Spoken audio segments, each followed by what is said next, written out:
And I guess that then provides clarity as well. Plodding along in the world, doing your shit, and then it's like, what is it that you want? And I think if you really sort of think back to it, it will give you the route and the path and how you're going to get there. Because like we do as coaches as well, you know, if you don't know where you're going, how do you know what you need to do in order to get there? Yeah. And I'm probably way oversimplifying this, but I'm sure you've seen each of these women I'm about to describe. So we have, I'm going to paint for you 3 women in midlife. Okay. So we've got woman 1. Let's call it. Do I want to be woman one? Let's call her Jasmin. But we got woman number 1 who's been working a corporate career since her 20s, right?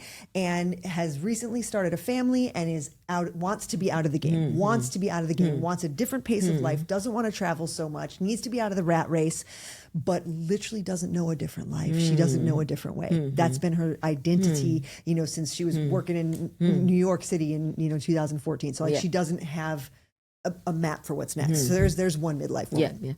Second midlife woman took off time to have kids. So she has not been in the corporate world. In fact, she's been out of the working world entirely, let's say in her 30s, right? So maybe she started work in her 20s, took off her 30s to start a family, wants to get back at it in her 40s, has no idea what that looks like. And then woman number 3, who's basically a hybrid of the two, right? So it's like family irrelevant here or there, but wants to achieve a work-life balance. So whether it's corporate, whether it's entrepreneurship, she wants a life that is her own design. How do you help each of these women? So for each of them, right, what I would have them do is an audit exercise to begin with, right? So what that audit exercise looks like is for a week, just write down the activities that you're doing every day. Like I actually have a template for this. So it's okay, 7:30 a.m., 8:30 a.m., 9:30 a.m. Write down everything that you're doing that every you're currently day. doing. You're So currently like right doing. now. Yeah, it's an audit. Currently doing for a week, but next to it have indicators of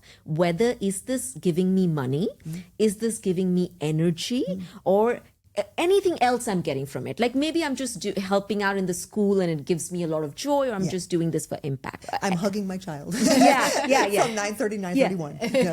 It's like it's giving me joy, right? Yeah. So what I have them do is kind of, I call it like an energy audit, but it's really like measuring, your day to day in terms of like money is so important, right? So money for sure, but also like energy that you're getting, anything else you're receiving from it or you're giving.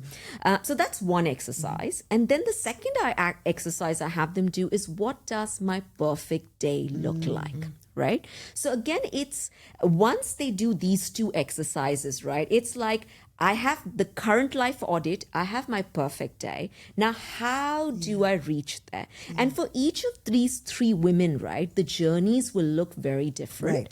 But it's like, the first step is really knowing where I am and where I want to be. And that clarity is so important for both the things. And I think one thing I wanted to highlight here, because this is something that comes up a lot, is that when women start thinking of impact, right? I think we're all in our 40s, right? Like, You're very sweet to say, I think. No, we all are. So we all had this idea, we grew up with, like, that one job has to give us everything. Like that one job has to make us money. It has to give us, like, we should be able to create impact. We should feel fulfilled by it.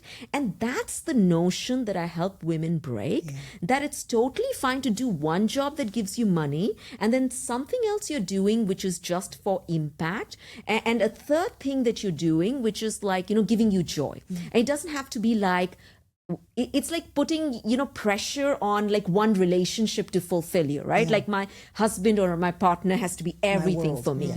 So that's the kind of pressure we need to take away from the work that we're doing as well.